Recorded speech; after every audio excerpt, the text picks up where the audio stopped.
Yes, welcome back to yet another episode of Beizzo's Kiboozi. And yes, it's a Monday, and I hope your weekend went so well.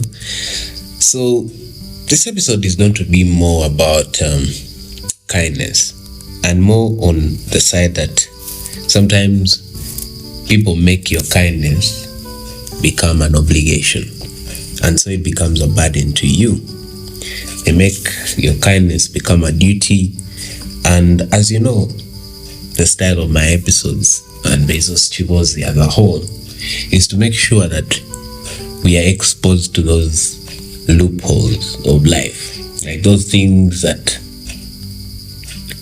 are not supposed to make sense but are making sense, those things that we take for granted but in the long run make us weaker people, make us the people that they take advantage of. And so that's why this episode has been produced.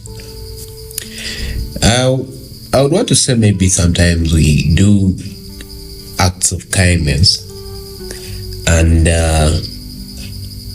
most of it is good, but to some people it is because maybe you want to be a people pleaser, maybe you have a fear of disappointing people, or you have a fear of being called selfish. I've seen this around me. I've seen it in very many of my colleagues. Even when it is inconvenient, you still do the piece of kindness. And at the end of the day, the person you do it to for takes it as now your duty to always take the favor. But that's where I come in, that's where Beizzo comes in, that's where Andrew comes in, to tell you that, man, people don't need to take advantage of you. You need to be bold and move to the next level. Personally, my own experience on kindness and the biggest lesson I've learned was from my big brother. I won't mention his name because I realized my family members are very keen at listening to these episodes and trying to pick out who of them am I backbiting. But he will know himself, and maybe because of the example I'll give, the rest will also know who I'm talking about. But the example I'm trying to give is that my brother, at one time when I was at campus, I was in a fix and I needed some money, and I called him and he said, yeah, I'll give you. How much do you need? I told him this and this and this. Oh, I even felt that I had said a smaller amount out of that sense of not being a very demanding brother or what. But I started waiting on when the money would come in, and the money didn't come in. The guy told me he would give me the money on Saturday. Saturday reached, it clocked 8 p.m. He had not yet sent the money. I sent him a message and he didn't reply. I called him on Sunday afternoon. Yeah, I was trying to be respectful. Sunday afternoon, he didn't pick. Called him on Monday. When on Monday he picked, he told me, bro, I know I'm supposed to give you the money, but you have to wait. So I wait up to, I think, Wednesday. And I get an abrupt call, and he calls me and he's like, yeah, you pick your money. Come and pick your money. But as I went to pick the money, he told me, I know this is an act of kindness. He didn't say it, but this is an act of kindness. But he told me in a way that I had to know that this is not his duty and this is not his obligation. He was just helping me because I was in a fix. And I respected that, because definitely it wasn't his duty. And for any last born or any sibling out there listening to this, your siblings are not your responsibility.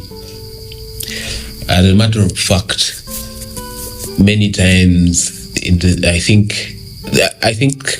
for this world you need to first of all rely on yourself, and mainly rely on yourself, because even the person that you shared a womb with, I'm talking about twins, that same person may not help you in a fix. Or maybe I've been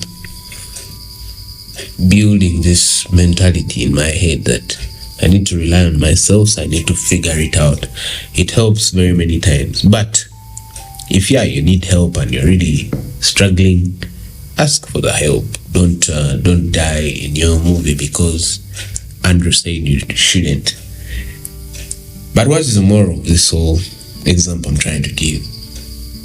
That acts of kindness should never be obligation. They should come out of love and not emptiness, because there are two places that kindness comes from. It comes from love and sometimes comes from emptiness. People do acts of kindness because they want to maybe fit in society, they want to be liked, that is a point of emptiness. And as far as I know, when you're empty, there's nothing you can pour out. So you can't pour from an empty cup. Sometimes the kindest thing you can say is no. Because, man, I heard of a story of a gentleman. Actually, I'll just give it as a scenario. If I called you, or if your friend called you, and they have to catch a flight at maybe 9 a.m. at the airport, and let's say you stay in Mukono. So they call you in the night and tell you, man, I know you have a car, please help me, drop me at the airport, this and this and this and this. Once you say yes, that guy's problems have become your problems. You have to wake up early, you have to put fuel into your car, you have to beat the jam, you have to pick the guy up, take him to the airport. You have to see that the guy has reached in time. Now, chances are that if he doesn't reach in time, he's going to blame you for not coming early. But remember, all you are doing was an act of kindness. You are helping this person, but all the problems have shifted to you.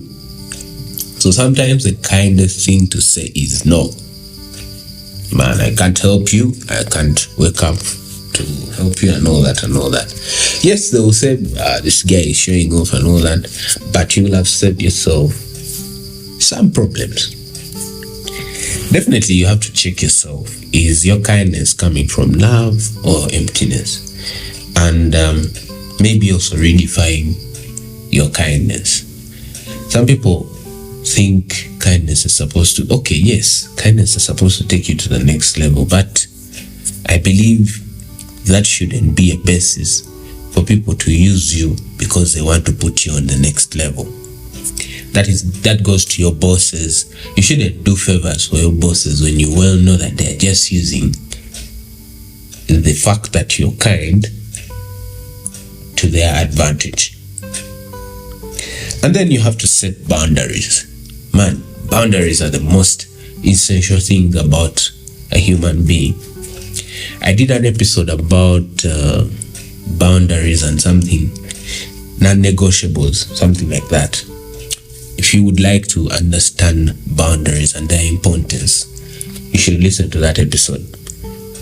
There are things that are supposed to be your non-negotiables in life. There are some things you shouldn't negotiate on in your life. Things that deal with tampering with your character. Things that deal with tampering with your integrity. Things that deal with your tampering with something that you've lived with for a long time. If it has been helping you, you can't be stubborn, and when someone is telling you to get straight up, you take it bad. But I know you get what I mean. There's some things you're not supposed to negotiate on. Then, in the boundaries thing, if your time is valuable to you, you have to set a boundary on your time. based on the act of kindness that people will expect from you. Personally, I don't know.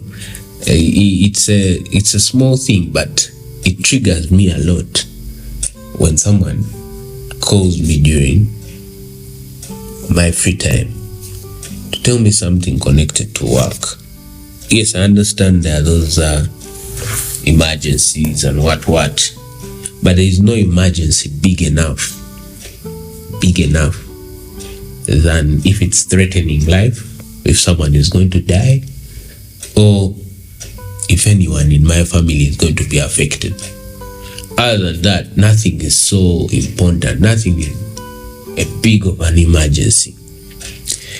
If it's in your business and you're my boss, I don't know if you'll hear this, but if you're my boss and whatever that assignment you want me to do does not increase business revenue by 10%, it's not that very important, it's not that very urgent.